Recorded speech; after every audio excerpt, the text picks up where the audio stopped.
Bonsoir et bienvenue dans l'Africa Newsroom. À la une de l'actualité ce soir, vers une stratégie commune entre le Nigeria et le Niger dans la lutte contre Boko Haram. La menace ne faiblit pas. Les deux États s'engagent à mettre en place un cadre de réflexion entre les états-majors et le commandement de la force multinationale mixte. Le Nigeria et le Niger peuvent-ils véritablement former un nouvel axe pour contrer le terrorisme dans la région? C'est la question au cœur de notre premier débat. Les Seychelles à la première place, le Niger à la dernière. Le palmarès du PNUD qui vient de publier son dernier classement par indice de développement humain. Nous ferons le point dans cette émission. Donner une deuxième vie aux déchets, l'un des défis du continent, des déchets qui ne bénéficient pas d'un traitement adéquat malgré le risque sur la santé des populations et sur l'environnement. Mais la filière du recyclage se développe peu à peu. Nous prendrons la direction de la Côte d'Ivoire. Et pour débattre de cette actualité, avec moi sur ce plateau, Monsieur Pierre-Franklin Tavares. Bonsoir. Bonsoir. Vous êtes philosophe. À mes côtés également, Madame Madi Seydi. Bonsoir. Bonsoir. Vous êtes consultante en communication et stratégie politique. À vos côtés, Monsieur Pascal Messanga Nyamding. Bonsoir. Bonsoir Madame et merci pour l'invitation. Merci à vous. Vous êtes politologue et chef du département de l'intégration et de la coopération pour le développement à l'IRIC à l'université de Yaoundé 2. Merci à tous les trois d'avoir accepté notre invitation. Sans plus tarder, passons à notre premier débat.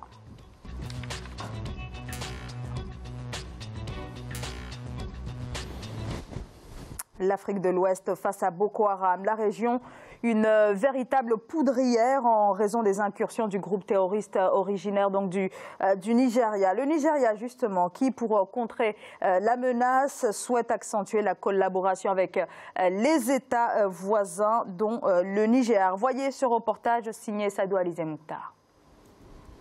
Le Niger et le Nigeria entendent renforcer leurs moyens de lutte contre Boko Haram dans le bassin du lac Tchad à travers une stratégie dite globale commune. Au vu de la persistance et de la gravité des menaces du groupe terroriste dans la région, les ministres de la Défense des deux pays et le commandement de la force multinationale mixte de lutte contre le groupe terroriste Boko Haram se sont penchés sur la question.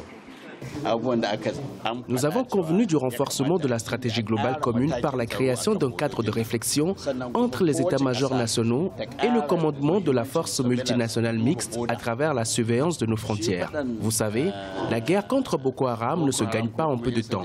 Voyez en Somalie, en Afghanistan, au Pakistan, cela a pris du temps.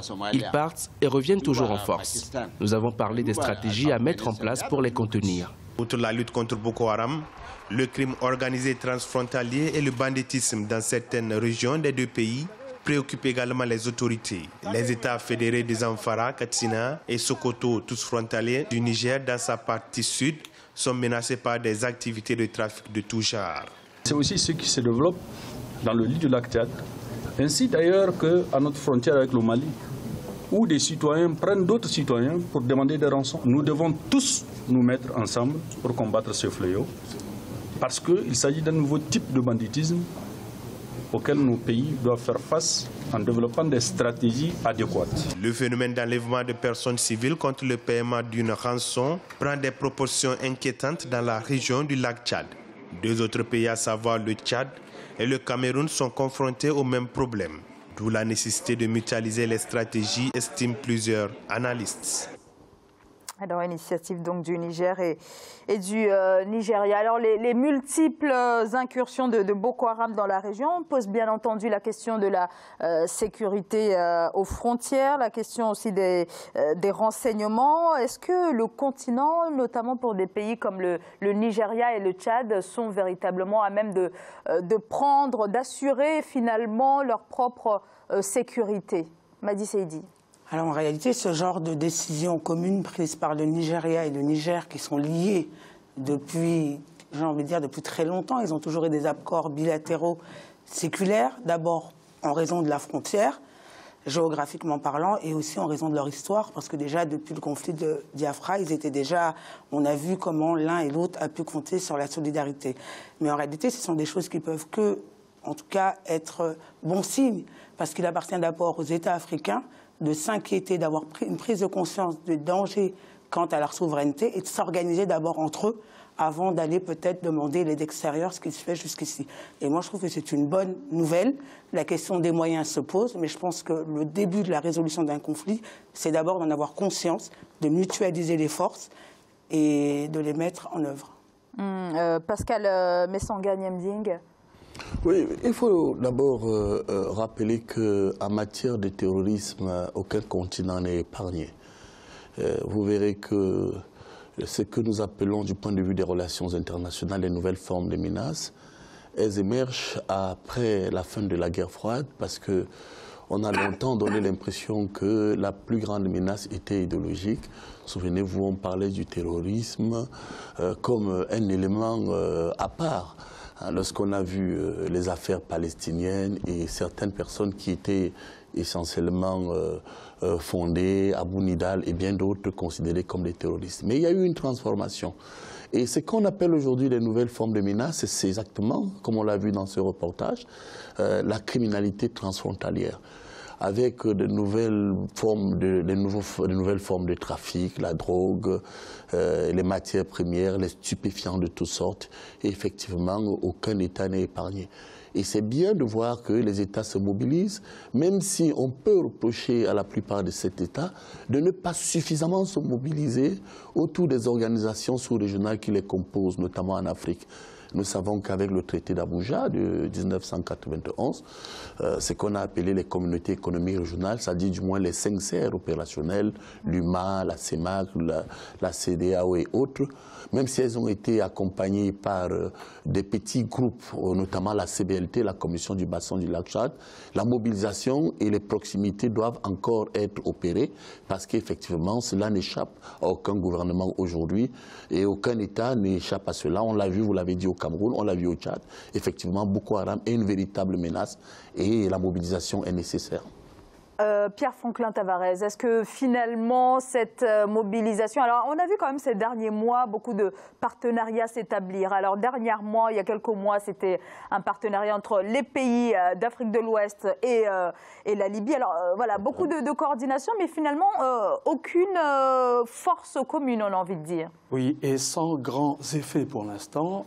Moi je commencerai par dire que ce qui me frappe, parce que nous parlons de la conférence qui a eu lieu avant-hier, ce qui me frappe, c'est d'abord l'unité entre l'un des plus grands pays d'Afrique, en termes de puissance militaire, de force économique, avec des pays, on le verra tout à l'heure, les plus pauvres, mais avec cet avantage qu'elle a une armée qui est structurée, une armée qui est bien organisée.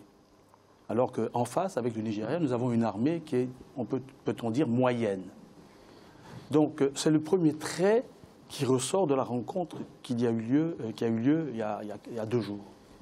Le second point, c'est que, bien évidemment, depuis l'affaiblissement de mouvements djihadistes au Moyen-Orient, oui, la zone sahélienne, la large bande sahélienne, est devenue un enjeu majeur.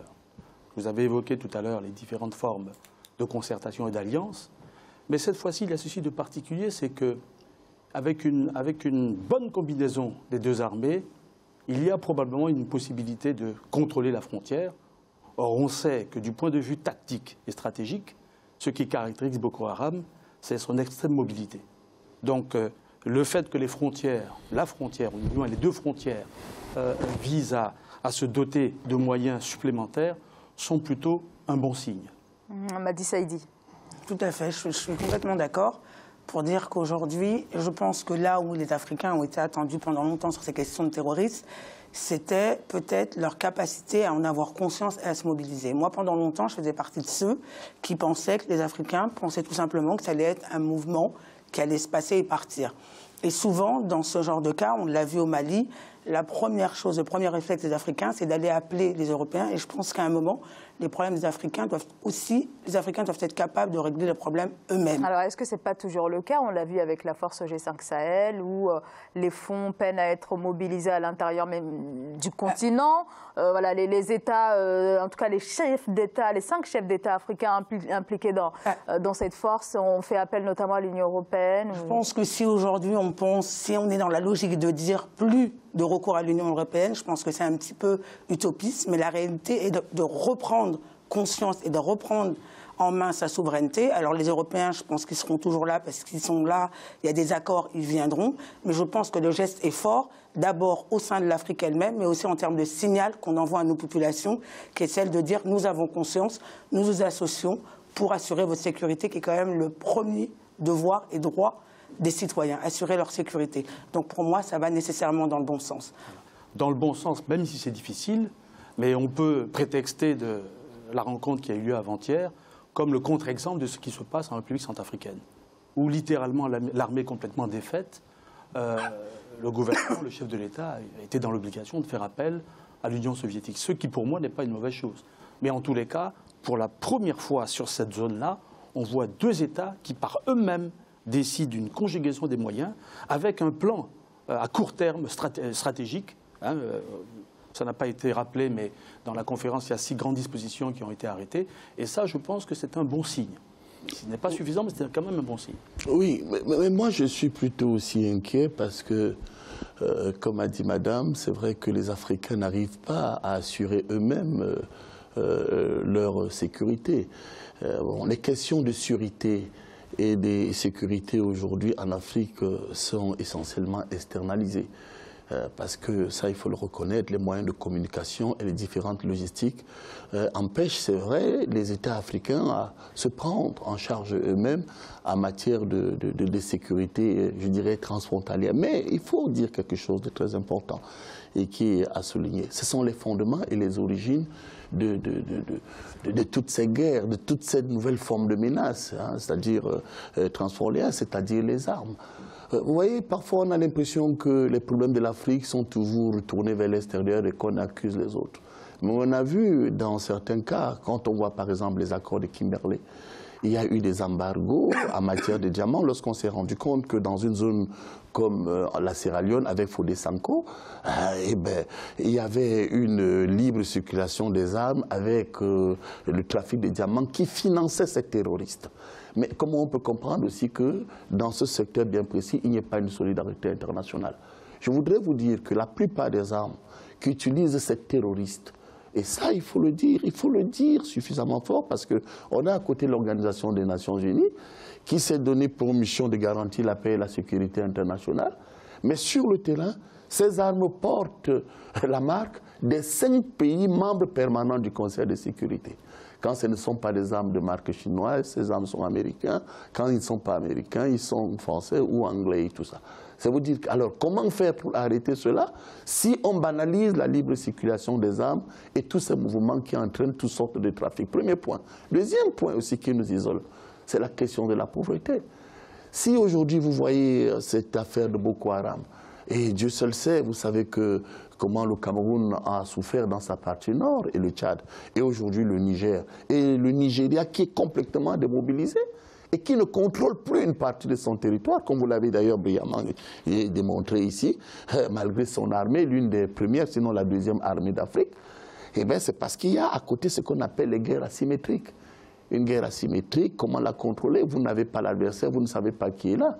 Moi, je crois qu'avec une plus grande solidarité internationale, madame, et vous avez eu raison de l'évoquer, il faut une mobilisation parce qu'on a l'impression que depuis la mort de M. Kadhafi, qui à un moment donné, avec ses pétrodollars, contenait ces mouvements terroristes, on a complètement l'impression que l'Afrique est abandonnée à elle-même dans un contexte de mondialisation où de plus en plus, il y a une absence de solidarité en matière de sécurité. Et je pense qu'il faut aussi penser à régler très vite ce problème de solidarité internationale en matière de sécurité transfrontalière. Madi Saïdi. Ce que vient de dire monsieur, évidemment, nous le partageons. Mais moi, vraiment, ce qui est important pour moi, c'est le fait d'avoir passé un cap. Ce cap, il fallait le passer. Alors évidemment, c'est pas parfait. Évidemment, on aura toujours l'Europe. Évidemment, il y a la question des armes. Mais je pense que c'est le premier pas. Et c'est un premier pas significatif. On l'attendait depuis longtemps. Aujourd'hui, au Mali, si j'avais fait ça, peut-être qu'aujourd'hui, on ne serait pas dans la situation dans laquelle on est encore aujourd'hui.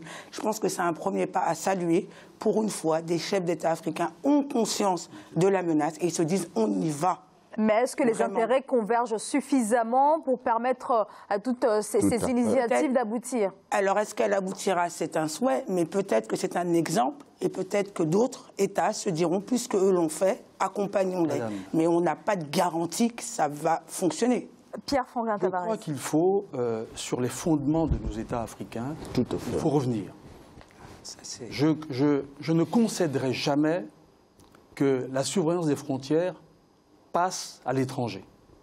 Il peut y avoir de la solidarité dans un combat, mais la surveillance des frontières, la garantie des frontières, qui est l'un des fondamentaux de l'organisation d'un État, on ne peut pas le déléguer. On peut avoir des appuis. Permettez-moi de prendre un exemple. On a eu, il y a quelques années, à peu près une situation identique en Algérie. Jamais vous n'avez entendu ce genre de concertation. L'armée algérienne, l'État algérien, le gouvernement algérien s'est lui-même arc-bouté sur son propre problème, à délimiter ses frontières, à mener une guerre sans merci, souvent atroce et même parfois injuste. Mais en tous les cas, quand il s'agit de défendre les frontières, je ne conçois pas qu'on puisse déléguer sa souveraineté comme ça. Nous venons de déléguer quasiment, avec un maillage chinois par 10 000 entreprises, quasiment le système de production africain. Nous déléguons maintenant la gestion de nos frontières. Les budgets, moi je trouve que nous sommes en train de vivre une période qui ferait retourner dans leur tombe des personnes comme Ouniobé, comme Cabral, Senghor et quelques autres. Et ça, pour nous, de notre génération, c'est quasiment inacceptable. Il faut que nos chefs d'État pensent l'État, qu'ils organisent l'État comme tel, hein, et puis qu'on développe le patriotisme. Et le patriotisme, on le développe. Cela donne des poumons aux jeunes générations pour aller au front. Mais pourquoi voulez-vous que les gens meurent quand eux-mêmes n'y jouissent pas, quand ils sont obligés de fuir leur propre pays? C'est ça le drame. Hein, ce que nous voyons maintenant au Niger, considérons-le comme une petite avancée dans la bonne direction. Elle n'est pas suffisante, mais il faut quand même saluer cet événement-là et puis encourager. Nous avons le pays le plus faible, le plus pauvre, avec un des pays d'Afrique les plus riches. Peut-être qu'il peut sortir quelque chose de cela. Merci. Oui, un dernier mot. Vraiment, en une seconde. Je voudrais qu'on mesure aussi, si je suis d'accord avec vous, sur le sacro-saint principe de souveraineté, de prise en charge des États africains par eux-mêmes, mais il faut faire très attention. Lorsque nous savons qu'une organisation terroriste comme Boko Haram a fait allégeance à l'État islamique, qui est une question, une menace, qui a largement dépassé le cadre frontalier africain. C'était le cas en Algérie, monsieur. C'est le cas aussi, je suis d'accord avec vous d'ailleurs très d'accord. Mais par contre, il faut faire attention, parce qu'il s'agit de nouvelles formes de fondamentalisme qui sont inacceptables. Le fondamentalisme, parce que quand vous voyez bien Boko Haram, Boko, je dis books dans le préfixe, Haram en arabe c'est ce qui est interdit, donc il s'agit de mouvements fondamentalistes qui donnent l'impression que la culture des autres n'est pas acceptable chez nous.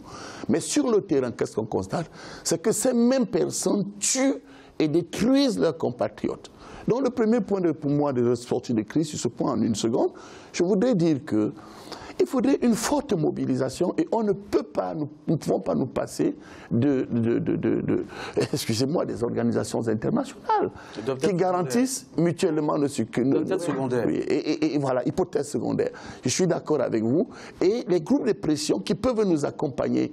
Et quand on voit des groupes de pression aussi, prenons le cas de mon pays, le Cameroun, où on a des terroristes organisés en bandes armées qui menacent et qui tuent les populations dans la partie anglophone et donnent l'impression que ce sont les anglophones qui sont en train de se soulever contre les francophones, c'est totalement faux. Alors là, il faut créer une autre problématique. Non, c'est intégré. Madame, attendez, je vous dis bien qu'il s'agit du crime organisé, d'un pôle bien stratégique et bien pensé de passage des stupéfiants, de la drogue et de certains produits qui font que la République centrafricaine, du point de vue géopolitique, est déjà sous l'emprise de ces criminels et une partie du Cameroun. Et si le Cameroun tombe, croyez-moi, le Nigeria et toute la zone du bassin du Lange ne sera pas épargnée.